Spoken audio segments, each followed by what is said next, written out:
Hello, welcome to episode 103, The Secret of Honoring Others. And we'll talk about how your soul and spirit are not the same thing. You need to know this to build your strong foundation to get through more difficult days and live more fully. There will always be difficult days. We want to live excellently without fear while things are looking a little crazier in the world. I'll be reading from chapter 7, God's favored masterpiece, from my new book, Be the Masterpiece. No matter what belief system you look from, you are a masterpiece of the author of the universe, whoever that is to you. You are intended to be whole by design. Some things bear repeating, usually as often as necessary, until you know it inside yourself to be true without question. Acknowledging your status in God's eyes is imperative, even before you can see your value in the same way. If you believe in the person of God and the indescribable, immeasurable love he has for you, then that's where you begin. In an earlier chapter of Be the Masterpiece, we already established the fact that as humans, we all have flaws, wounds, and disjointed connections. Our perception is most likely influenced by experiences and agendas of other flawed humans. You already know that at especially difficult times or times you desperately wanted to fit in, such as teen years, you probably had a darkly skewed image of yourself in your mind. Example, most preteen and teenage girls just don't like their bodies because we're shown something that's completely different that at those ages we don't need to be concerned about. We're usually just fine. Any years of angst and uncertainty keep you from expressing yourself properly until you end up with far more questions than answers about who you are and what you are doing here. As such, you cannot depend on your own perception of yourself. I knew someone once who was a bit perplexing to me. After the first month, I had a vision of him as an 8-year-old standing in front of a huge 1 inch thick black felt curtain. The curtain was heavy when he began to open it. It took a while um, until he was standing in front of a painting that was created by a master artist. The painting was damaged, dusty, and dirty. The boy stared at it for a very long time. It was going to be a huge task to clean it up.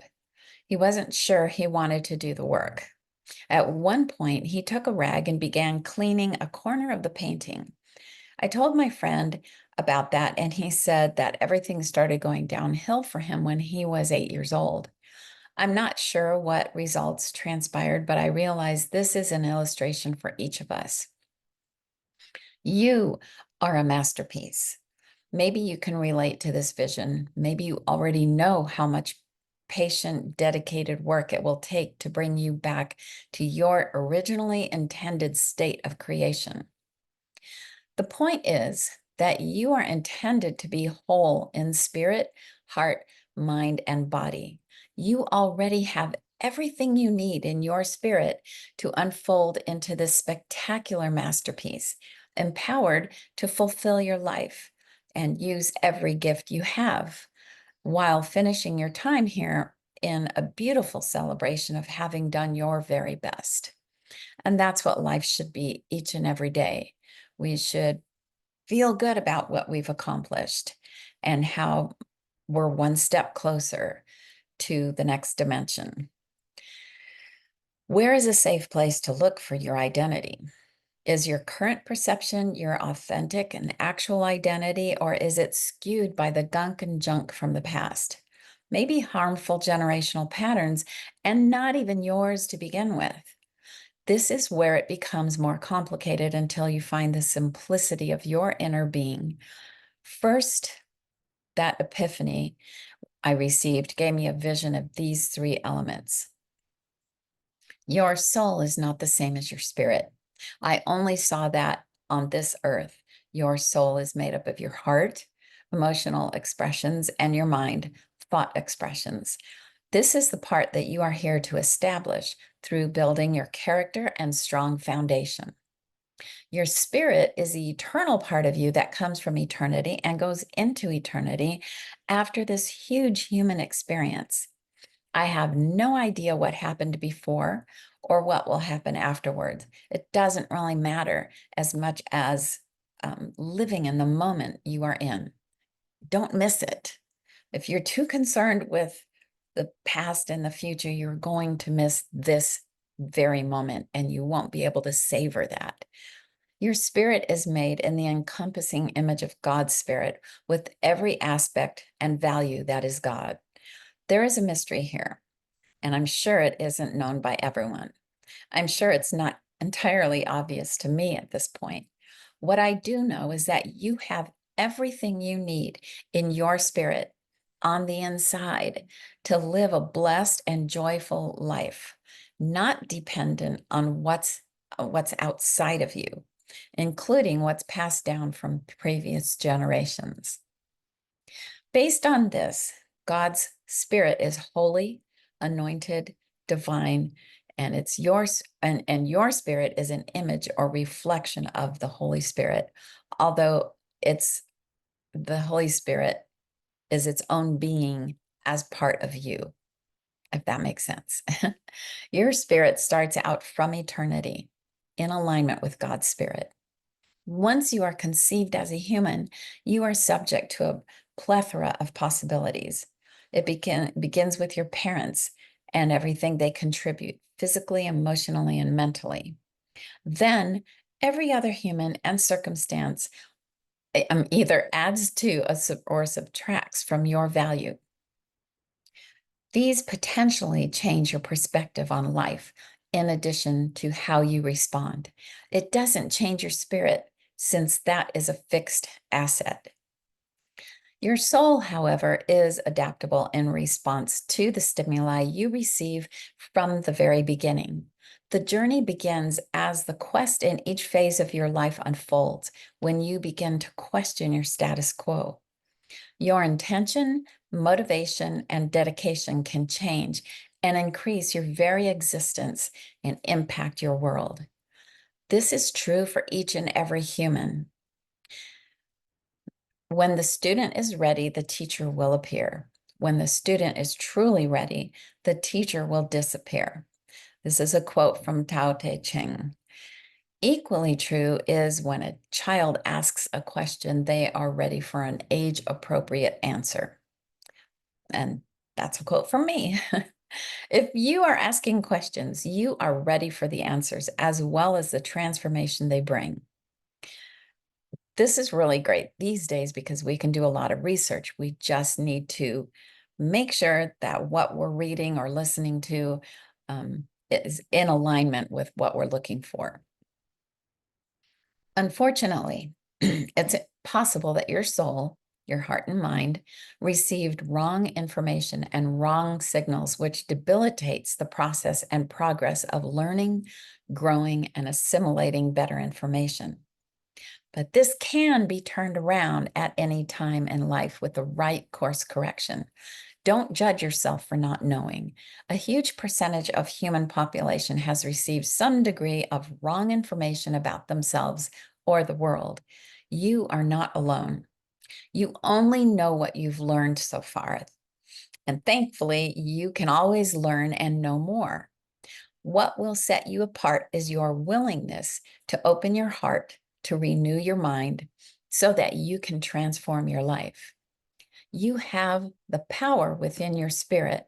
You only need to be willing to let several things go to move forward. For if the willingness is there, the gift is acceptable according to what one has, not according to what one does not have. That's in the NIV Bible, 2 Corinthians 8:12, in case you need to know that. This quote mentions a gift being given, but can also refer to the willingness and dedication to make a choice to change, to invest into yourself. If a person is willing to listen to wisdom and change their behavior, then willingness is the criteria. You are here as one of God's favored masterpieces. Everyone begins with this same status without falling out of it. The only thing that changes, making life more difficult, is falling out of favor in your own heart and mind because of carrying judgment or an agenda placed on you, maybe by yourself or by someone other than a loving God. You, as a human, might fall down and get back up 100 times. You might be derailed and need to get back on track just as often. It's okay. A lot of us do that. It is what it is. Those are the temporary circumstances, but God's immense love is never extinguished. He loves you nonetheless. His favor is always there for you. The trouble enters your mind when you unplug from this source of love through lies and false stories about yourself that compare you with someone else, and your reaction is feeling like you are less than or not good enough. This can cause a person to become prideful, and then that continues that downward spiral, which is devastating to who we are and who we are supposed to be. When someone else treats you poorly and tells you those stories, you definitely begin to doubt your value. And part of that is because that person who begins to doubt because of what someone else is saying hasn't learned what their value is, and that you don't need someone else to give it to you. You already have it because you are loved so deeply. The absolute truth is that you are filled with eternal value that cannot be diminished by anyone else, for the simple reason that you are made in the image of the most profound spirit power of the universe. You are a masterpiece for this reason. Since every one of the quarks and tiniest particles do their part in you to create your individual working harmony of life elements in your unfolding design. Once you know this deep in your soul and begin to see each human with the same treasured value, it becomes much easier to live in your authentic integrity.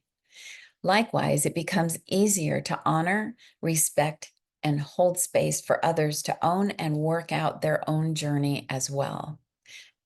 That's really none of your business or my business, but to contribute to others in order to get on that journey and keep going. This is one of the most authentic gifts you have to give. Okay, so that's it for today. Thank you for showing up, for listening, for subscribing, and share with others who might need to know this, because most people have not learned how valuable they are. And so it makes them harder to value others in our similarities and differences. So until next time, live excellently, give generously, and love lavishly. Ciao.